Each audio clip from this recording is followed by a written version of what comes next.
Hey, everyone. Before we get into today's interview, just wanted to drop a little reminder to stay up to date with all the latest episodes of On the Margin. You can subscribe to the Blockworks Macro YouTube. Just go up there, just click the little subscribe button, or you can click the links at the top of this episode. It'll take you over to Apple, Spotify, whatever your preferred platform is. Just subscribe there. If you could, leave a rating and review. Really appreciate it. All right, on with the show. All right, everyone, welcome back to another weekly Roundup edition of On the Margin. Today, I'm joined, as always, by my energetic co-host, despite his late night last night, Miss Marquise. Go. Yeah, as we were talking before we came on air, I just got to stop traveling on Thursdays. So I apologize for the rundown look. But out in Denver for a sales event. And by the way, shout out to one of our listeners was there. I love the fact that no matter where I go now, there's somebody who joins us every Saturday. Again, we are so grateful for that. But that was cool. But my flight got delayed. I didn't get home till 3 a.m. And so, thankfully, Michael's a little flexible. We're recording this a little later than normal, so I could go to our holiday event. We do a habitat build and luncheon once a year, which is fantastic. But I am super energetic. So straight to the reveal. So I got my diversified portfolio shirt on. I love that. And I don't have Bitcoin pants on today, but I do have the on-chain monkey socks. Why do I have the on-chain monkey socks today instead of Bitcoin socks or Solana socks? Holy moly. We'll talk about Solana. It's because Bitcoin, shout out to Danny and Amanda and Good Things and the team, just converted the Genesis to Bitcoin from ETH to Bitcoin. Pretty amazing. And I heard an interesting question. And I'll posit this to you, Michael. Someone said if ETH were invented today, would anyone use it? Like, ooh.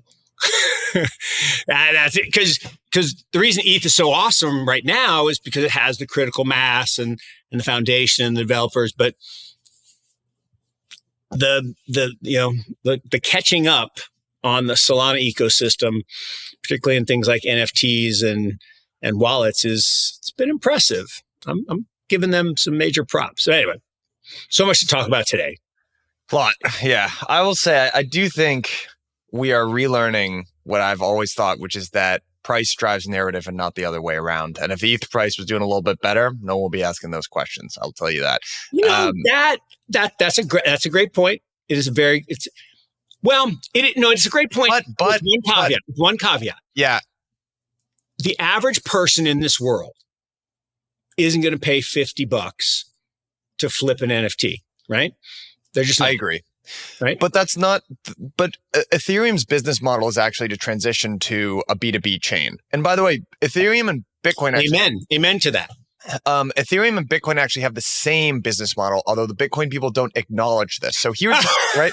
So here, because the whole point of being little blocks, right, is you want to jam. So block size wars were fought back in 2017, 2018. We ended up limiting the block size. You want to make it smaller, so fewer higher quality transactions go through, but you still need transactions.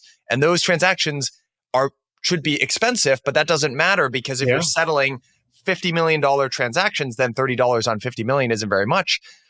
So Bitcoin actually, I feel like the thing that Bitcoin has to catch up actually on their layer twos. And that is the same thing for Ethereum. Ultimately, actually, there's a little bit of a debate on the Ethereum side. They don't want people launching stuff on ETH main chain. They want to migrate the activity to the layer twos. That's the way it should. And look, we've been talking about this for a while, right? That you don't need speed at the base settlement layer. And look, it's exactly the same in the world of money, right? Your Visa card, super fast, but it's not the final settlement layer. It only settles once a month, really. I mean, it settles with the merchants every day, but it settles with the bank on ACH. Remember, ACH takes 2 days to clear, and then it settled down to Fedwire at the base layer, and then underneath that is gold, which is what makes the money possible. So you don't. But I do think what's interesting, I'm not as up to speed on this as I should be because I had a weird week of travel. But Good week of travel. I don't mean I just mean an abnormally large week of travel relative to, the new normal where you're not traveling as much. And I love it. I love being back with people. Oh my God, Michael, it is just so awesome. In fact, it was funny. We had our holiday lunch and everyone came in, and I'm having, the year-end remarks, and we give a most valuable Creeker award. And I said, guys, I love this. I love this. And I wish this was like this all the time. And you just saw these faces like, I said, don't worry, I'm not going to mandate that we come in. And one of the guys like, mandate it. You know what? Actually, our director of finance this week was like, I've decided I'm coming in every day. I'm just happier when I'm in. I'm coming in every day. And I was like, I will join you. I will come in every day too, because I'm actually just happier. I've said this the whole time. I used to be a consultant. I actually am very familiar with traveling and working on the road. I just really don't think it's all it's cracked up to be.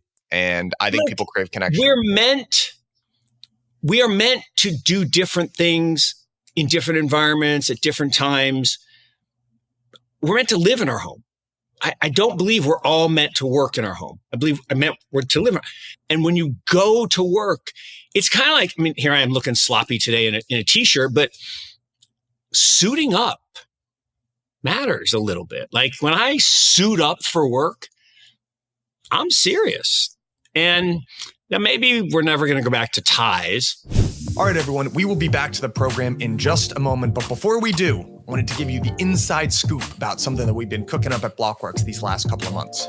So in March of this coming year, in London, Blockworks is going to be gathering 1,200 of the world's largest asset managers. So that's fund managers and allocators, financial institutions, think big banks, payment providers, etc., and professional traders at the largest institutionally focused conference in digital assets, DAS London. Now, it's very rare that you get the likes of JP Morgan, Goldman Sachs, Point72, the large HFTs, the family offices all in one room at the same time. So if you want to know what the big money is doing in digital assets these days, this is the conference for you. To give you an early sneak peek at some of the stuff that we're going to be talking about, one, the intersection of macro and digital assets, and where are we in the market cycle. We're going to be talking about real world assets, so that's stable coins, on-chain treasuries, all of that fun stuff. And we're going to be talking about things from the allocator perspective. So what are the big money managers in crypto doing these days? And because you are such a good listener of On the Margin, I'm giving you an extra code,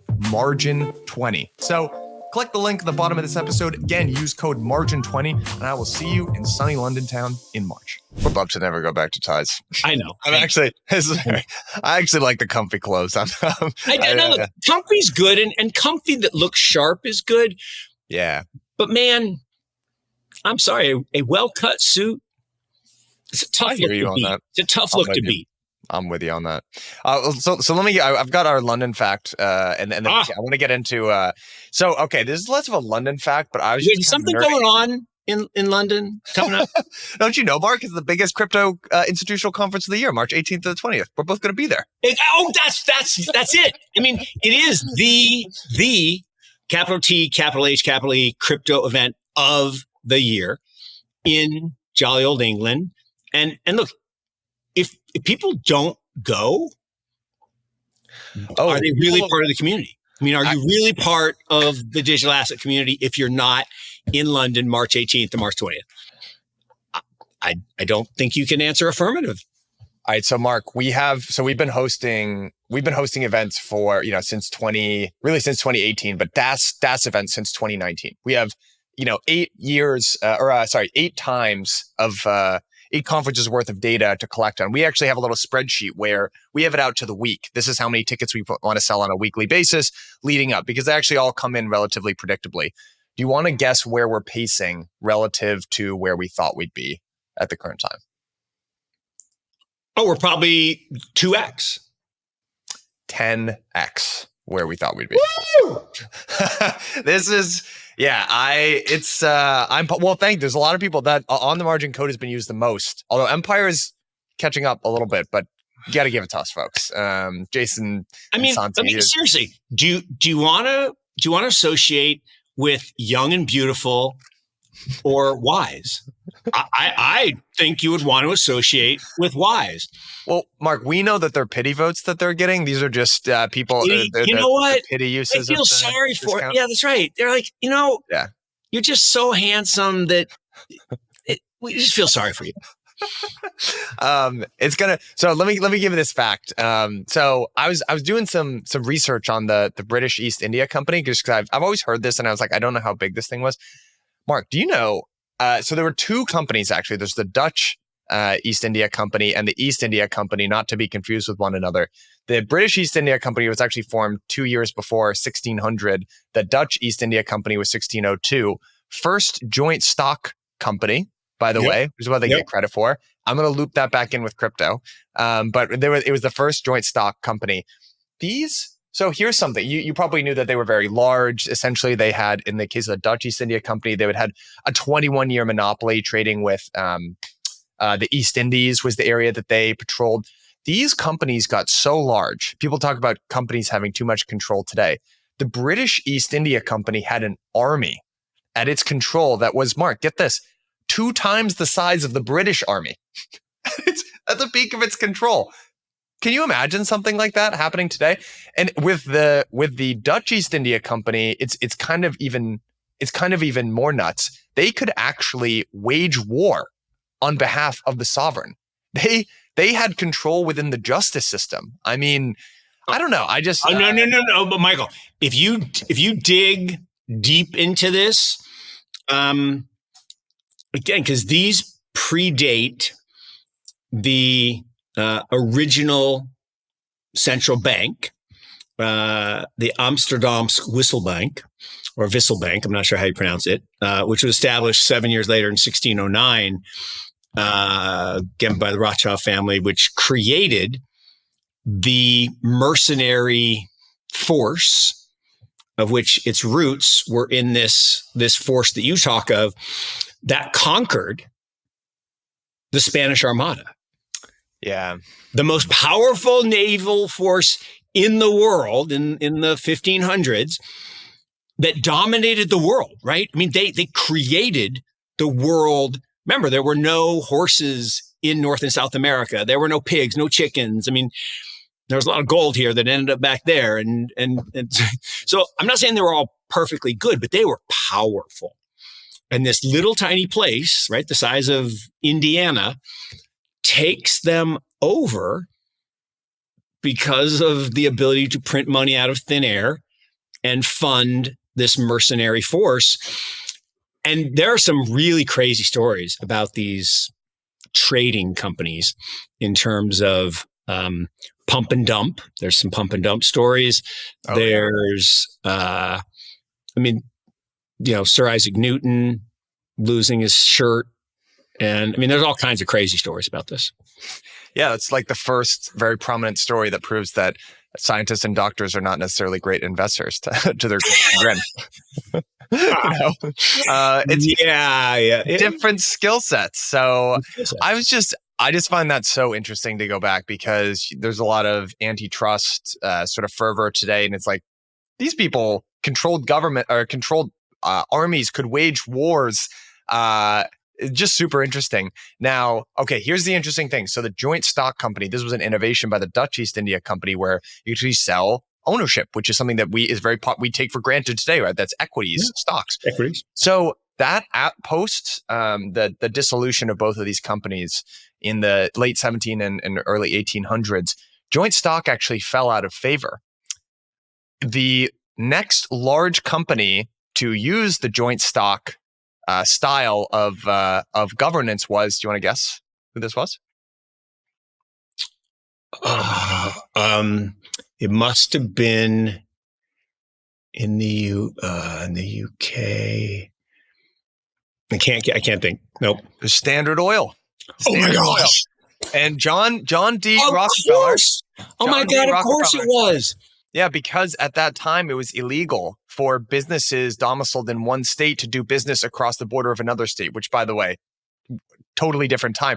The way that they got around this was a trust, which was governed by joint stock, and you could actually sell. And actually, John D. revived this old, at one point very used sort of form of corporate and financial structure to get around essentially regulatory arbitrage. Yep. And he used it actually, he was kind of the guy. Now you're like, oh, you get equity in a company, that's how you build wealth. He basically pioneered that guy. He was famously, kind of plata o plomo. He acquired a bunch of companies, but everyone kind of got rich that he acquired on the Standard Oil stock. So let's just say he was called a robber baron for a reason. Oh, he's a ruthless businessman. Robber baron is not exactly a flattering term, right? It's not like, it's not like ponies and unicorns. I mean, robbers are some badass dudes, but he also used this structure. Well, structure is plural, to insulate himself from, the unions. I mean, he was bad. He was genius. He was.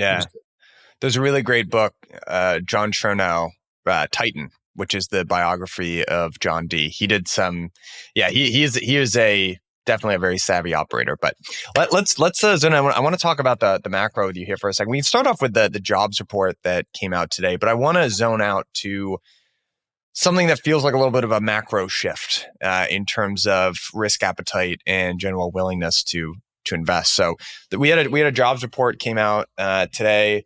So that was 199,000 jobs, which was a beat. Unemployment has fallen back to 3.7%. Now, some of the details that underlie this strong jobs report was we had the UAW strike, and there were a couple of strikes actually that ended. So people are returning to work.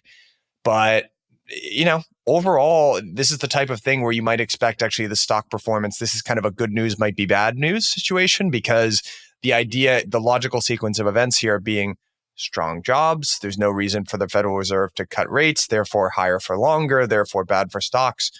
But the market didn't seem to react negatively here. In fact, it's up. So, I mean, Mark, what do you make of the strong jobs report, other than the fact that it's manufactured, which I understand, but what did you think about the market's reaction to this? So many different questions in there. So, look, I think jobs it's tough to really look at it, because you've got the jobs that are being created, which are real, right? I mean, but it's that season, right? There are going to be people that go to work to do deliveries and extra stocking. But the thing that's still happening is my brother and sister and the boomers are turning 65, 10,000 of us every day. And they take these people out of the workforce. And so you get this weird employment, unemployment thing. And so whatever. But the bottom line is so that, to me, that's different. Like, jobs market is still fine. And it's because I believe we're back to near normal. And I just did the reason I was in Denver, I was doing this talk about, relearning how to invest in the new normal, which is the old normal. Like, from 2009 to 2022 was the abnormal. Zero interest rates are not normal. Negative interest rates are not normal. Negative oil prices are not normal. That's not normal. And so people are freaking out because we're back at 5%. Well, we're not 5% anymore. We're at 4.3 on the 30-year and 4.2 on the 10-year. So we're not even at 5% anymore. So these are not high interest rates. They're at the bottom end of normal. And so in a normal world, these are normal numbers, right? We have normal job creation for a seasonal activity. The fourth quarter GDP estimates are down a little bit. We had this big boom in growth in second and third quarter. And now the fourth quarter is back down in the 1%ish, and first quarter is probably going to be slightly negative, because it always is seasonally. Always, like, they say they seasonally adjust. Then why is first quarter always so weak? It's like, why don't you figure out how to seasonally adjust it? So anyway, but the market's reaction is, I think, the same all the time, right? If people believe that interest rates are going to get cut, they're buying risk assets, mostly stocks. And basically in the last 8 weeks, that's what people believe. And you got everybody pointing to the Fed futures and all this stuff. And now they're saying they're going to cut in January. Like, what? Why? And I think it's because people are like, well, because we have to go back to zero. I'm like, no.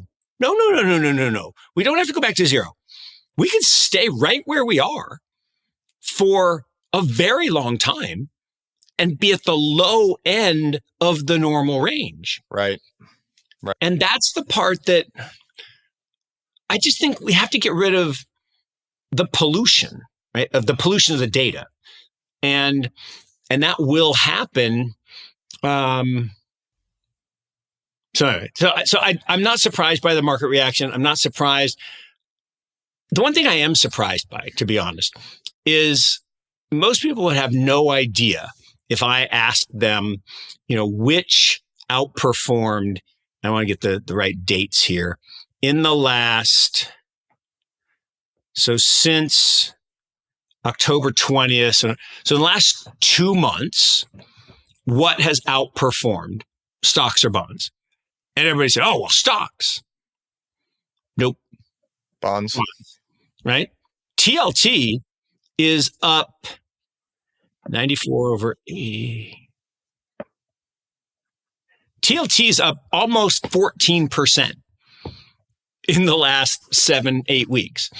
And it's because, and it's almost to the day, Bill Ackman tweeted that he had covered his bond shorts. And I don't remember the rest of the tweet, but there was something else too. And literally since that day, rates have gone straight down. Now, why is Bill Ackman covering his shorts? Well, remember, he and Jamie are besties, and that whole group of people that are at the top of financial circles. It's not like they have insider trading inside information, but they have better information about what's happening in what I call the PPP. Oh God, I'm tired because I went to bed so late. They also just might be a large part of the market. I had drinks with a guy who, the way he described it was like, the thing they don't tell you on the macro podcast is there are about 10 guys that really move the direction of. No, it's the PPT. I'm sorry, the Plunge Protection Team. So this is the Council on Economic Stability, right? They meet every Sunday, and it's the head of JP Morgan and the head of Citi and the head of Goldman Sachs and the head of and I can't remember the fourth one, or Morgan Stanley, and then the Secretary of the Treasury and the head of the Fed, and they meet at the New York Fed and they make the decisions. Well, if your buddies are meeting in that meeting, you probably hear about it over coffee, right? I mean, again, not saying there's anything bad necessarily. I'm just saying that it's like when Julian had his run in the early days of Tiger. Part of it was he had a small fund and he was just better. He hired better people like John Griffin, and the part of it was he got the first call. Because there was no Stevie Cohen yet. And Julian got the first call from Morgan Stanley.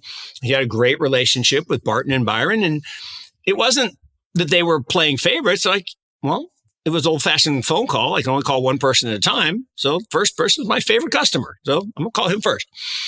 And again, not untoward, just it's the way it works. Way it works. Yeah. The other thing. One thing that I think that I'm starting to align on as a framework is, Jim Bianco said this on this program before, Wall Street's full of mean reverters. And I used to think, wow, these people just don't get it. Probably that's the right way to look at it, as in like, it usually does mean revert. So therefore, if it's not going to mean revert, the burden of proof is on you to explain why it's not going to. And sometimes it does not. It's 100% mean reverting. And he's exactly right. One, because all of us were trained the same way in the same school, meaning the Markowitz framework, the CAPM model, and the the Black-Scholes model, and the Litterman model, and the ex-Goldman people populate the head. So everyone's trained the same. And the second thing is, as we moved to a high frequency trading world, that mean reversion became even stronger because the machines iterate to the mean. And if you control those machines, then you have an edge. I mean, you go back to the days, there's this guy, I can't remember his first name, but Hall. He's from Chicago, and he was a math genius. And it's not Brett Hull, because that was the hockey player, but I can't remember his first name. Doesn't matter. So he started trading options on the Chicago Options Exchange. And then he noticed there was some anomaly with the Pacific Exchange, right? Because the time difference. And so he was he was crushing it. Mm. As the urban legend goes, he basically got barred for being too good a player. Like, you're not allowed to do this anymore. And so he had to find another way, and he started a different type of trading company. He sold to Goldman Sachs, and he's done great. But that went away, right? Over time, there was no Pacific Exchange, and the technology erased that bid-ask spread. And people should do it in London too, right? They'd do one in New York and one in London, and the one place it does still happen is the overnight trade. Like, most of the gains in equities still happen overnight. That's funny. Like, if you trade during the day, you basically don't make any money. It's all in a gap between the close and the open. Both ways, up and down, but on average, market goes up more than down. So if you just own the gaps, and there's this amazing chart, and it's just massive alligator jaws over the last decade. It's crazy. That's so funny. Why is that? It's just because there's a bunch of information that needs to get priced in that. Well, it's a couple things. I mean, part of it is the mutual funds have to trade the last minute of the day from 3:59 to 4 o'clock. That's when they get to set their NAV. Okay. Part of it is the institutions have to trade between 3:30 and 4, or is it 3 and 3:30? I can't remember. I think it's 3:30 and 4. So there are these weird windows. And I used to tweet about this all the time, about the smart money and the dumb money. And these are terms of art. And the dumb money is the retail money. And they trade on the open, right? At 9:30 to 10. Never do that, because they get victimized by this gap, because the gap already happened, right? The news happens overnight. And let's say, somebody drops a bunch of bombs in Afghanistan, market opens down, right? So then the retail money that heard that news puts an order in at market, and they get marked down, and then it creeps back all day. So they put their short in at the beginning, and then they lose money all day. And the smart money comes in at the end of the day, sees how the market's adjusting to the news, and then makes a decision. And I would say you can tell the direction of the market, whether in kind of distribution, whether the whales are selling, or not attribution, but God, I can't. This is so bad. Accumulation. So you're in the accumulation mode or a distribution mode. When you're accumulating, that's why Bitcoin right now is so beautiful. It's like the most amazing accumulation pattern. I know. What's going on, everybody? Thank you for listening to On the Margin. I just wanted to take a quick moment to let you know about a very special offer that we have coming out of Blockworks Research. Now, many of you will probably be familiar with our platform, but Blockworks Research is the most blue chip spot to get research, data, governance, models, and a whole lot more about the leading DeFi protocols in the space. I've leaned on our analysts time and time again to explain complicated concepts going on in DeFi to me like I'm 5 years old. They can do the same for you. If you invest in DeFi or are just interested in it, it is an absolute no-brainer.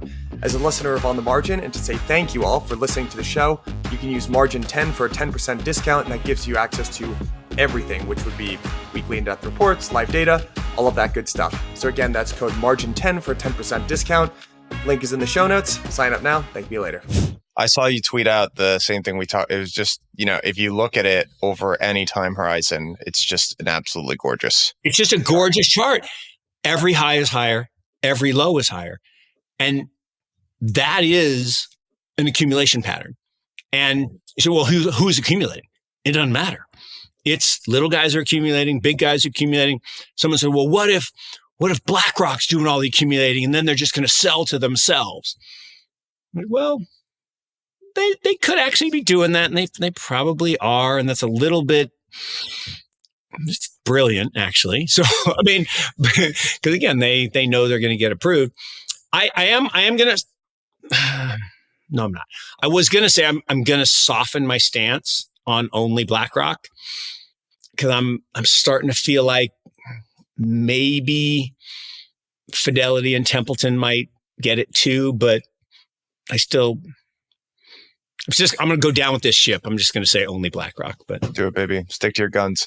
Yeah. I actually got to give a shout out to VanEck. VanEck their ticker is HODL. Great ticker. They've also got this intern. They've done a really good job. They're a very traditional firm, and they've done a very good job of threading the needle between that and the crypto natives, which I don't know. Leadership. I think it's leadership. Great. It's all about leadership. I mean, Jan is an amazing leader. He's an inspirational figure. He's brilliant. He's a cool guy. Everyone wants to work for him. And then you got people like Gabor and all these. So they just got talent, right? And talent wins. Hint, hint, right? Talent wins. And also, I don't know if it was the first DAS.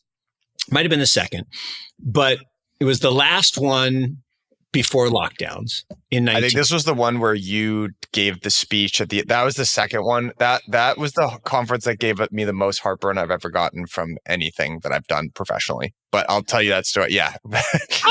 Okay. Yeah. But that was my favorite experience, because I gave there's a global war for talent speech. Yeah. And I said, you're the people who are at this conference and all the people that are going to come join us in London are the reason I'm doing this. And people say, well, why would you give up this great career and do this crazy stuff with these crypto kids? I'm like, because they're brilliant, they're motivated, they're passionate, they're hungry. And it's a true story. Kid comes up to me. I shouldn't call him a kid, but he was a kid. I mean that in a loving way. He was just young person. And he says, will you call my mom? Like, what? He says, my mom thinks I'm an idiot. I left this big law firm. I said, yeah, let's call your mom. And we called his mom, and he's not an idiot and he's doing great. And so that's amazing. That conference was like that was really at the tail end of that bear market before anything had come back at all. It was very hard to sell anything, to get anyone to anything. And we hosted another conference before it, and we sort of woke up and we were like, wait, okay, we're okay for this conference, but we have no one booked or anything for this 1 to 2 months after. The amount that we were going to lose basically would have taken us down as a company. That's why I say it was the most stressful heartburn. We ended up pulling it off, and it was a good conference, but yeah. And that's why, just to give you zoom back into what's going on with crypto is, so, you asked who's buying right now. I think I am not a trader, but what I'm looking at two things. I'm looking at the volume on CME. Mm-hmm. CME, that is institutional trading. CME is now the largest futures exchange for Bitcoin and ETH. That is nuts how much the volume has moved on there, it's by open interest. I think it's by open interest. So it's pretty safe to assume that's a very good proxy for institutional interest in the space. The other thing that's happened is Coinbase, all the Bitcoin miners, they're all up like crazy. That is usually more institutional buying than retail buying. And I still think I had a debate with someone about this. Quinn, the guy who's on the show this week, when do we think retail's coming back? Because it's just funny, on my timeline, everyone's very euphoric. It's been a huge week for Solana. They basically, there's the equivalent of, for some folks here who may remember, there's something called DeFi Summer. It was kind of the first, there's Uniswap, and it was the first time you could use these apps and you could yield farm and do all this cool stuff. And people still remember it as a very fun time. That's basically going on Solana right now. But retail's not even back yet to this market. Retail's not here. Look for Coinbase to be the number one app on the App Store. There's your signal for retail being back. Look, we're still so far away from that. We haven't even started. Yeah. We haven't even started. This is what's so amazing. So one is, when I say we haven't even started, so what I'm talking about there is the big cycle. my 14-year cycle, my 54, 68, 82, 96, 2010, 2024, which is still 3 weeks away. That's the beginning. That's the beginning of the middle part of the S curve, right? That's where we go from, 10% adoption to, and we're at 11 now, to 90. It's going to be an unbelievable decade. I mean, unbelievable. So much fun. So it doesn't mean it won't be without volatility, but it's going to be fun. So that's the first thing. Second thing is we're still in crypto summer, right? Crypto summer is not straight up. Crypto summer is casually drift. And we've been talking about this since June. I know. We've been talking about this since June, that we were going to the low 50s. You were more convinced than I was, to your credit. I know. But it was just it's the way it happens. And Tim Peterson's model is the model, right? If you want to know the value of the network, you look at Tim's model and then you say, okay, well, if we're below the value, then who's buying? Investors who buy things below fair value. And we were going to creep. And it's been this, oh God, so beautiful. It's just a beautiful movement towards that low 50s. But then the halving is going to happen and fair value is going to double. And people are like, no, that's not how it works. I'm like, yes, it is. Because the difficulty adjustment aside, but the bottom line is the miners got to get paid. And so the fair value is going to double. And so then we're going to get to the beginning of crypto fall, and that's next June. That's when the parabolic stuff starts. And next Thanksgiving, oh my God, it's going to be crazy. I just can't even imagine how crazy next Thanksgiving is going to be. So that's why it's just beginning. And then on January 8th, right, the king is going to be crowned. Okay. It's Elvis's birthday. It's also my son's birthday, his 13th birthday. And the king is going to be crowned, and BlackRock's going to be approved on that day. First day, 2 bills. 2 bills, first day. Easy.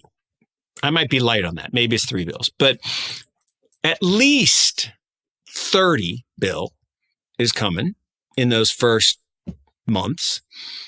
And remember, we went from 10K Bitcoin to 59K Bitcoin on 10 billion of flow into GBTC. So I don't, and that's the point, right? I'm giving credit where credit's due. Dan Moorhead or whoever wrote.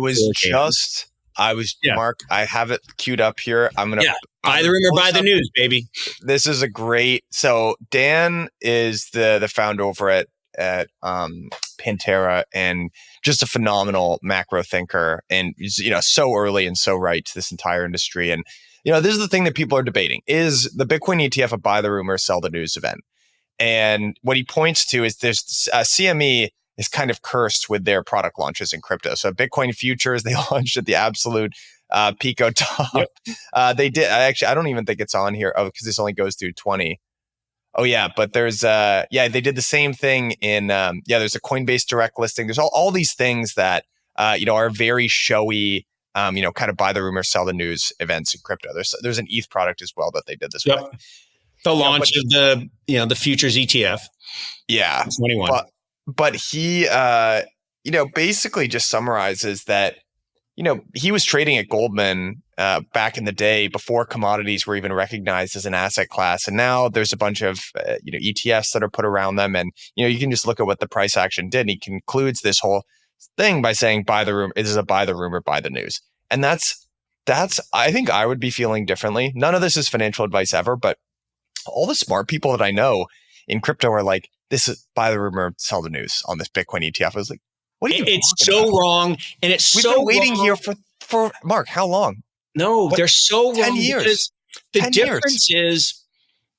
difference is an event that is going to happen and you front run it, so to speak. Okay. And then the event happens and and nothing really changes, right? Because the company's got to grow or whatever. This is very different. And I think what he's comparing it to, and look, Dan and I've been friends for 30 years. And, when left Goldman and went to Tiger, that's when we first started kind of hanging out. And then we backed him when he formed Pantera Macro. We were one of his first institutional investors. And he's the guy, right? He's the reason I'm here, right? He's the reason. 10 years ago, November, said, hey, come to San Francisco. Everyone's heard this story. And, he's like, I'm shutting down the fund, get back $1 billion, charging 2 and 20. We're all like, why? He's like, well, because I'm going to build a business where I'm going to have, 6, 8, 10 times that, which he already does. So, but what he's saying is we both lived this experience where if you go back 70 years, no one, right? No fiduciary owned anything but bonds. Right? Equities were not so funny to me. I mean, because you were a bad fiduciary because remember, bonds are a contractual claim. Equities are contingent claim. You might not get paid back. They could go bankrupt. You might lose everything. And there was no culture. And then slowly the culture developed. Markowitz came out with his theory in 57, and people said, "Oh, if I take bonds and add stock, my risk is actually lower." What? Okay. So then stocks became a thing. And then international stocks became a thing. And then in the 80s, it was early 90s, actually. It was 90, 91, 92. Commodities, hard assets became a thing. But no one invested in commodities except these crazy people. We've all seen in Ferris Bueller with the hand signals in the pits in Chicago. And that's who traded commodities. And commodities were not for institutional investors. Well, Goldman Sachs came up with this idea to create something called the Goldman Sachs Commodity Index. And people were still afraid. And so one of the genius things was people did principal protected notes. So they basically used a combination of bonds and futures on these commodity indices to create a hybrid asset where you couldn't lose your money, right? They bought zero interest or zero coupon bonds and they'd accrete to the value and you get your money back. And then they use 20 to 30% to buy these futures. And so if commodities went up, you made a bunch of money too. And institutions are like, I can't lose my money. Oh, okay, I'll try it. And they dipped their toe. And then the Sharpe ratios went up, the risks went down. They're like, bring it. And boom. And once everybody started buying not the futures, but the actual commodities were just a rocket ship. And that's what's happening here. We're not talking about futures. We're not talking about making paper Bitcoin. We're talking about every dollar that goes in. They don't get to say, yeah, you kind of own a derivative instrument. They have to go buy a Bitcoin. And I got news for them. Not everybody's going to sell. And so at Econ 101, that's what Danny's talking about. Econ 101, when demand increases and supply is relatively fixed, it's not perfectly fixed because there are a lot of people who say, I'll never sell. They'll sell. They'll sell. Of course they'll sell. They'll sell little because because everybody's got that FU amount that they want to have actually in treasuries. They've held it in crypto, but it would be better if it was in treasuries. And then they let the rest ride, the house money. And that's what's going to happen as we start to get into 6-figure Bitcoin. And so that's going to happen. But they have to buy. And someone else was trying to ask me, I haven't responded yet, but I will this weekend. Well, it took gold a long time to really ramp after GLD. I'm like, okay, remember who's on the other side of GLD. On the other side of every long trade of GLD is JP Morgan short gold. There was a point a number of years ago. This was right after the financial crisis, and all the banks had to put their information out in public, right? Because they're all going through this conversion to become banks. And long story short, Scott Besson, this famous hedge fund manager that worked for Soros and now runs a firm called Key Square, based on the chess, the four squares in the middle. And long story short, he actually read, now he says all 44,000 pages. I'm not sure if he actually read all 44,000 pages, but he read all the stuff on JP Morgan, and he found that they were actually short 2 times the world's gold. Short, naked. And that's why gold was stuck. Like between 200 and 400, it just wouldn't move. And now we're at 2,000 because now the long side pushed it up. And yes, it took a while because JP Morgan still spoofs gold every year. They're naked short selling, and they get fined every year for spoofing $1 billion. Maybe it's not $1 billion every year, but a couple of years ago, it was $1 billion. But they're like, we make 200. We make 20 billion. So it's 5%. Yeah. Pocket change. Well, the other thing too is the market probably wasn't as, once everyone sees something and understands the relationship between an ETF that's getting wrapped around a commodity and they see what happens to price once, then you have that precedent set in your head. And, one of the things that I think is happening with at least Bitcoin this cycle is that some of that price action is getting pulled forward because, people, 2020 wasn't that long ago. It's like, I've seen this movie before. Well, here's the thing. And I don't want to go completely lunatic fringe crazy on this, but no one owns Bitcoin. Yeah, you might be right. But no one really owns gold either. This is what DTAP, no one says. Owns Bitcoin. There are 8 billion people in the world. Very, very, very, very small number actually own Bitcoin. And part of it's because 3 billion don't have electricity with regularity, so they're not going to own it. Another 3 billion don't have a bank account. Think about that. 3 billion people in this world don't have a bank account. So they can't, buy things. And there's all these different reasons. Many have never even heard of Bitcoin, believe it or not, right? There are people who have no idea what it is. And when you start getting to the 100 million or 150 million, whatever the number is that actually do, it's this teeny, teeny, tiny fraction. And even those, right? There's a whole bunch of them are like, I'm not sure I believe it. I'm not sure it's an institutional asset. I'm not sure it's real. It still could be a Ponzi. It still could be a rug.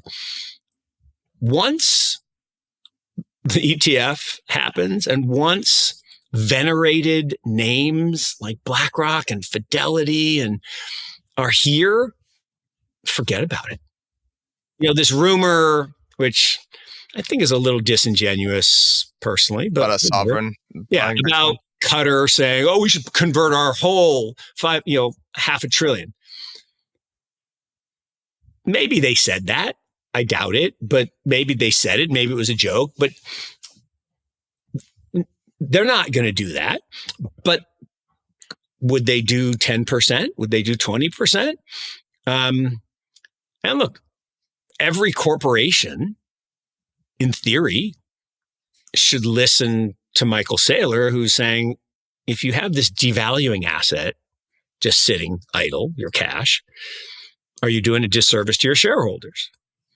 Now, I'll actually push back against what? I'll push back against that actually, but I have no. I'm just, yeah. I will too, for the reasons that I don't believe Bitcoin should be all of your assets ever. I don't. But to have a portion that's deflationary instead of inflationary could make some sense. But my point there is, even when he did it and it was successful, then it wasn't successful, and now it's successful again, not everybody else did it, right? Not everybody went and issued bonds and bought Bitcoin because they're afraid, or they don't think that's a good fiduciary move, all kinds of reasons. But as this asset becomes more adopted, a couple things are going to happen. One, the volatility is going to shrink, because remember, volatility is simply uncertainty about future outcomes. That's what volatility is. T-bills have no volatility because there's no uncertainty. In 91 days, you're going to get paid. And it's never not happened. And it probably never will not happen. I mean, maybe never is probably too strong, but there's no uncertainty. So there's no volatility. Amazon stock has really high volatility because there are people still today. Michael, I met somebody. They still said, oh no, maybe you said this. I said this. You said that. Yeah. No, that's right. But I actually met somebody too that said, I don't buy very much on Amazon. I don't know that it's really what? Well, so, okay, all right, let's look at gold and Bitcoin because I think it's interesting. So gold made some people. So if you look at the way that gold performed after they moved off in the 70s and it was legal to own again, and also how it performed. They had a crazy run after GLD first got approved. It created these people who are colloquially referred to as the gold bugs. And these people have held gold after a period. It basically underperformed almost everything outside of those two periods, and actually almost including those two periods. Even if you look at it over any real amount of time, it's underperformed bonds, like yield-bearing cash, bonds, stocks, almost anything else. So why do these people feel so fervent about it? And partially it's an ideological thing. I think there is a logical component to it, which is I think people have correctly looked and identified that the way we do debt in this country and the world writ large is, I think, nuts. And gold is theoretically the antidote to that. But also there's an important psychological component. And this is what I think happens to people that have been in crypto for a long time as well. You're getting conditioned like a lab rat. Like when the number goes up that much and you think it has to stop, but it just keeps going, you learn this lesson of I don't sell, and you stop thinking about it. And then you just are like, this number goes up and I never sell. And that is the one thing I have maybe changed a little bit when it comes to the HODL meme and forever. And I don't know. I think this industry is in an early stage where we're creating digital commodities for the first time that are entering price discovery. Yeah. For that reason, I think it's the most interesting place that you could possibly risk your capital, your time, your attention. But it would be a mistake to say that this is going to go on forever, because I don't think that it will probably. No, but here's the thing. So to that point, so since the day in 1933, when we changed gold, right, made it illegal to own. So over that 90-year period, gold is compounded at 4.7%. Okay. That's roughly equal to the yield on government bonds. Okay. Now, why is that? Well, because the yield on government bonds is roughly equal to inflation. And the risk-free rate is roughly equal to inflation over the long term. So there's zero real return on average. And so it's closer to 4%. So gold's right there. It's not very different. Well, why is that? Because the dollar has devalued by that much. That's all gold is, right? Gold is just it's a arbiter of the devaluation of the currency in which you price it. Because if I gave you the gold price not in dollars but in yen or euros or something else, it would be a different number because they're devaluing at a different clip. If I gave it to you in pounds sterling, it'd be different because pounds been around for 300 and some odd years, 80 some odd years. So, but what's interesting is if Bitcoin is, I'll argue it is, digital gold, then we are 20%-ish of the way there. The monetary value of gold, the amount of gold that's in central bank vaults and, that kind of stuff. And if that's what it's going to become, and then can it be something beyond that? And then we got to get into, well, there's big B Bitcoin, and then there's little b Bitcoin. There's the network, which has some value, particularly as a settlement layer. And then there's the token, which I think could and should be this digital gold. But then is it also going to be a medium of exchange? We don't walk around with gold coins in our pocket. We leave the gold coins in the vault, and then we create this fiat stuff so that we can, exchange goods and services.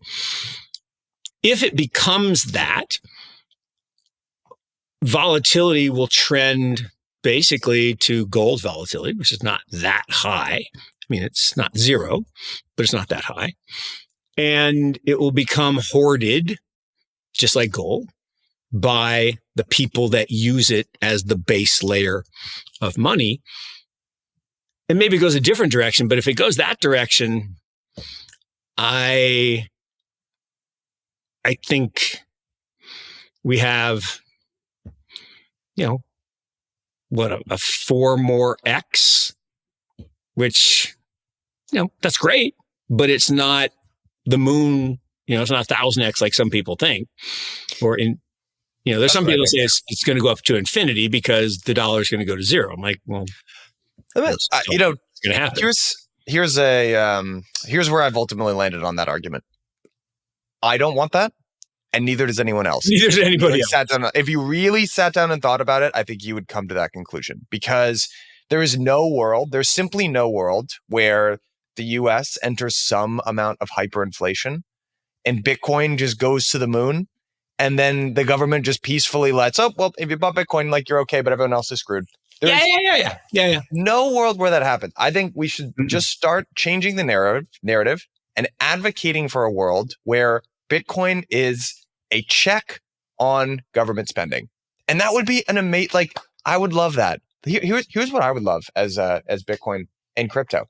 I would love it if it was a check on government spending, the same way we used to have the bond vigilantes. Maybe this is the new version of that, right? A gold that young people want to own, and more transparency in the financial system, and a new platform to build businesses on. And guys, that'd be that $1 trillion opportunity there.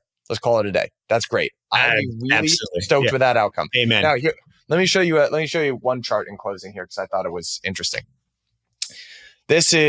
We are looking at the distribution of ownership in the stock market by generation. This comes from Goldman Sachs. So you can look at, going back to 1990, and this goes through 2020. So I guess it could have changed a little bit.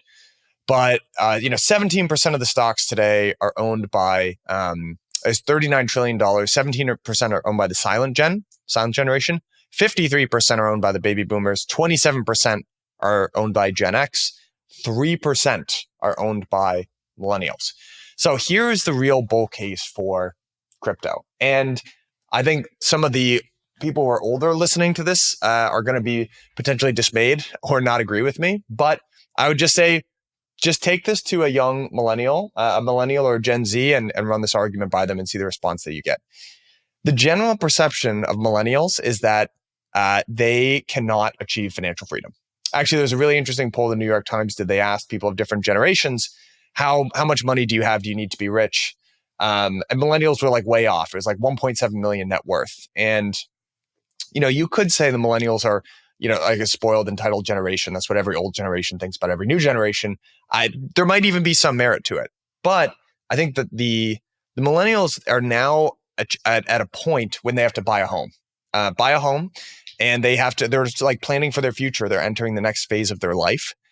And, so the existing system has manipulated things such that the price of homes and stocks are they've kept those prices up. That's great. Nothing has collapsed. But if you're a new person and you're entering that regime, none of those options, the ability to achieve financial freedom in the same way that our parents did it, it's not available to us.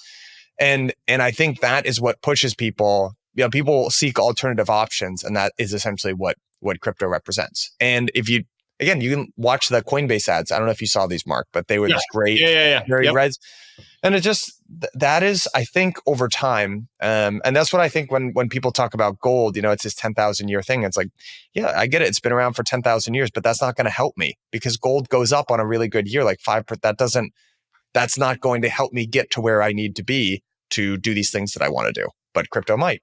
And I think that's it's actually, in a sort of depressing way, the same reason probably that Donald Trump got elected, right? Everyone's so sick of the way politics work. It's I don't know what this guy is, but he's something different. And I think that's the same underlying energy that drives crypto as well, actually. So I'll agree with some points, and I'll push back on a couple points in that if you flip this upside down, what you'd see is all the wealth in stocks used to be owned by the silent generation, right? Mm. And why is that number lower? They died. I don't mean all at once, but I mean, every day a certain number of them pass on. And where's that money go? To us boomers. And also, as us boomers age, the way it works, not all the time, right? There are plenty of young people who become rich early. Not that many actually, but a decent number. And that's been true of all time. But on average, you're pretty poor when you're young, and then you work and you toil and you eventually accumulate some assets, and those assets accumulate. And then the way compounding works is if you held those 10 shares of IBM that your aunt bequeathed you when she died, and you held it for 40 or 50 years, it's actually worth a lot of money.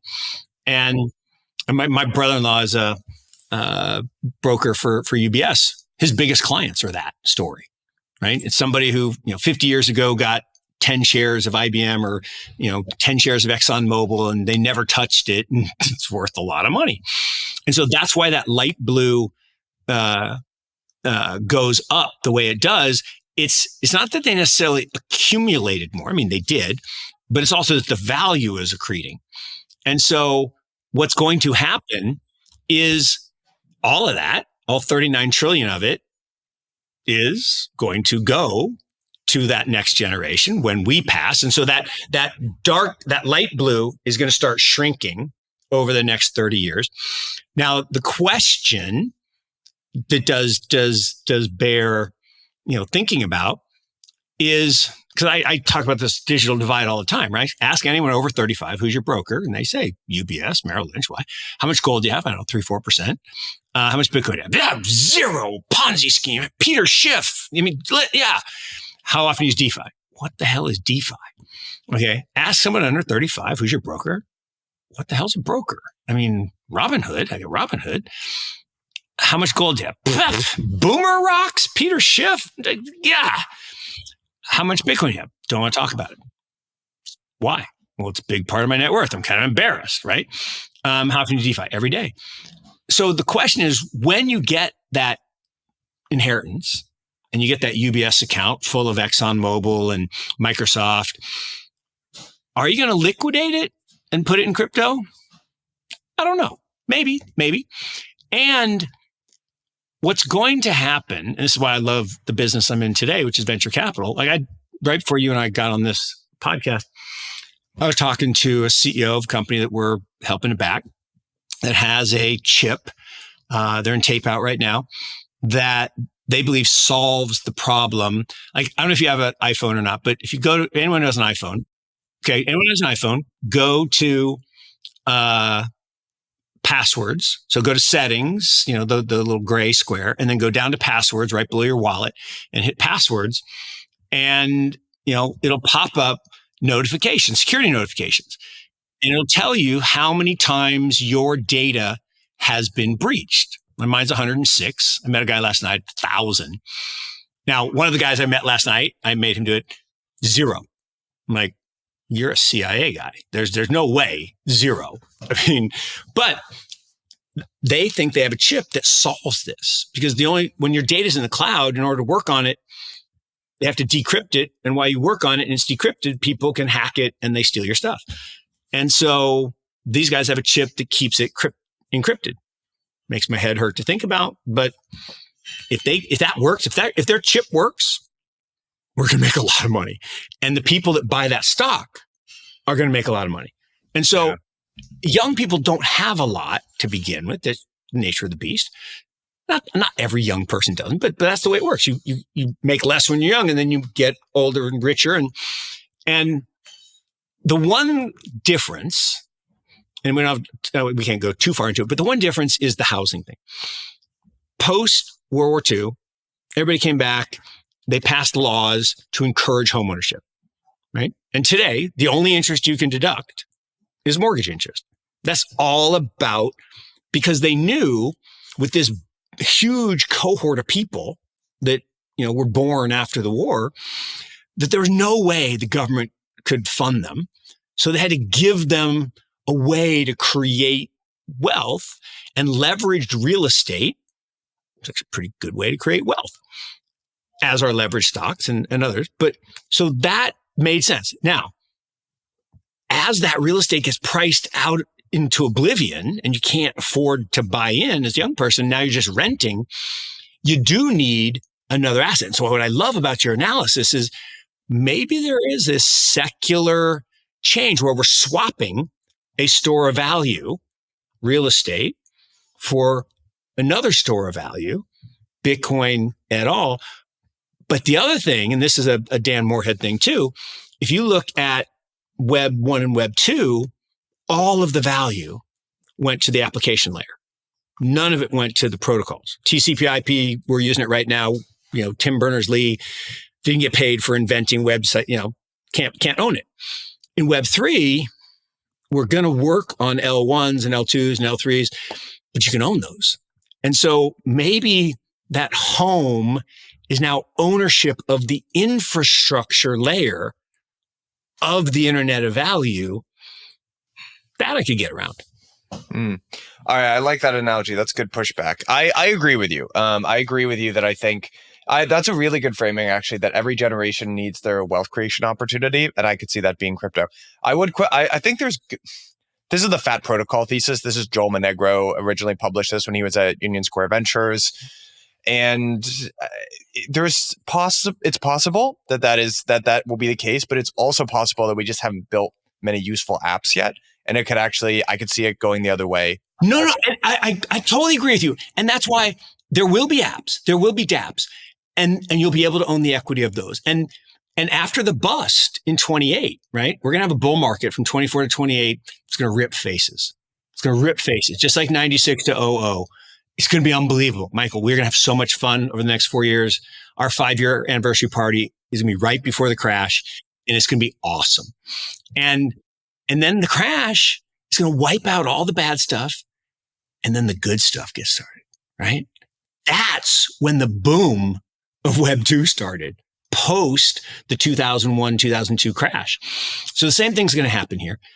And so, yes, there's going to be equity built, and people are going to buy it. Like, people are going to own Niobium equity, and they're going to own equity in other businesses, and they're going to make a lot of money. Like, NVIDIA was a nothing burger for years. They made boards that went in gamers, and who was a gamer? I mean, a bunch of nerds and geeks, whatever.